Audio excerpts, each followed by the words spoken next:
As you watch this tutorial, note that the stitches are worked as per the rules of fusion knitting. This design stitch will be traveling to the right so that it ends up to the right of this background stitch. I'll start by slipping this background stitch to a cable needle and holding it in back. And then I'll knit through the back loop of the design stitch and then purl from the cable needle. The next few stitches will be worked as per the rules of fusion knitting, where I purl the background stitches and slip with my yarn in front any design stitches that face the back. This design stitch wants to travel to the left. It will move by one background stitch to the left. I'll work this by slipping the design stitch to a cable needle and holding it in front.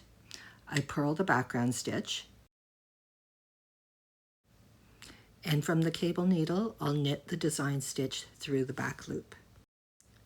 We have moved the design stitches by one background stitch to the right and one background stitch to the left. It is important to note that when working a cable, each of the stitches is worked according to the rules of fusion knitting.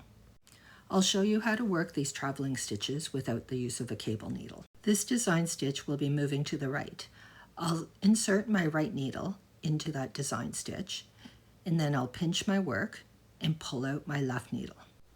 I use my left needle to catch that background stitch behind my work, and then I'll move my design stitch from the right needle back to my left needle. I can now work the design stitch by knitting through the back loop and purling the background stitch.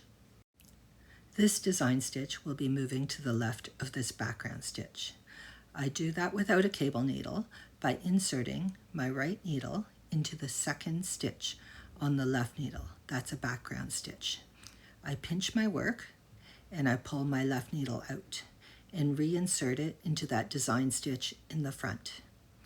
I then move the background stitch to the left needle from the right needle. Each of the stitches is then worked as per the rules of fusion knitting. That is, I purl the background stitch and I knit the design stitch through the back loop. Note that these contrast color design stitches have moved to the left and to the right, and they're now right beside their matching design stitches from the other side.